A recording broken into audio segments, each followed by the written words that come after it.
Sir, ಈಶ್ವರಪ್ಪನವರು ಇವತ್ತು ಸಂಜೆ ಒಳಗೆ ತಮ್ಮ ನಿರ್ಧಾರ ತಿಳಿಸ್ತೀವಿ ಅಂತ ಹೇಳ್ತಿದ್ದಾರೆ. ಖಂಡಿತ ಅವರ ಮನವೊಲಿಸ್ತೇವೆ. ಅವರು ನಮ್ಮ ಜೊತೆಗೆ ಇರಬೇಕು, ನಮ್ಮ ಹಿರಿಯ ನಾಯಕರು. ಎಲ್ಲವೂ ಸರಿ ಹೋಗುತ್ತೆ ಅನ್ನೋ ಸಂಪೂರ್ಣ ವಿಶ್ವಾಸ. ಶೆಟ್ಟರ್ ನಿನ್ನೆ ಬಂದು ಭೇಟಿಯಾಗಿದ್ರು ಸರ್. ಜಗದೀಶ್ ಶೆಟ್ಟರ್ ಬಂದಿದ್ರು. ಅವ್ರಿಗೆ ಬೆಳಗಾಂ ನಿಲ್ಲಕ್ಕೆ ಇಷ್ಟ ಇರಲಿಲ್ಲ. ನನಗೆ ನಾನು ಕನ್ವಿನ್ಸ್ ಮಾಡಿ ಬೆಳಗಾಮಲ್ಲಿ ನಿಲ್ಲಿ ಅಂತ ಹೇಳಿದ್ದೇನೆ. ಅವರು ಸಂತೋಷದಿಂದ ಒಪ್ಕೊಂಡು ಹೋಗಿದ್ದಾರೆ.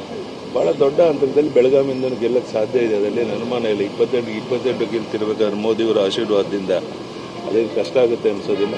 ನನಗೆ ಕನ್ವಿನ್ಸ್ ಮಾಡಿ ಕಳಿಸಿದ್ದೇನೆ, ಒಪ್ಕೊಂಡು ಹೋಗಿದ್ದಾರೆ. ಅವ್ರು ಬೆಳಗಾಮಿಯಿಂದ ಸ್ಪರ್ಧೆ ಮಾಡ್ತಾರೆ. ಸರ್, ಈಶ್ವರಪ್ಪನವರು ಇವತ್ತು ಸಂಜೆ ಒಳಗೆ ತಮ್ಮ ನಿರ್ಧಾರ ತಿಳಿಸ್ತೀವಿ ಅಂತ ಹೇಳ್ತಿದ್ದಾರೆ. ಖಂಡಿತ ಅವರ ಮನವೊಲಿಸ್ತೇವೆ. ಅವರು ನಮ್ಮ ಜೊತೆಗೆ ಇರಬೇಕು, ನಮ್ಮ ಹಿರಿಯ ನಾಯಕರು.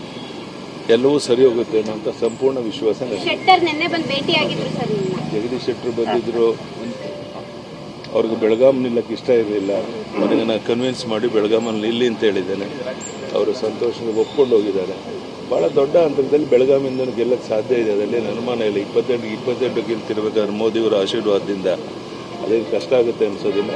ನನಗೆ ಕನ್ವಿನ್ಸ್ ಮಾಡಿ ಕಳಿಸಿದ್ದೇನೆ, ಒಪ್ಕೊಂಡು ಹೋಗಿದ್ದಾರೆ. ಅವ್ರು ಬೆಳಗಾಮಿಯಿಂದ ಸ್ಪರ್ಧೆ ಮಾಡ್ತಾರೆ.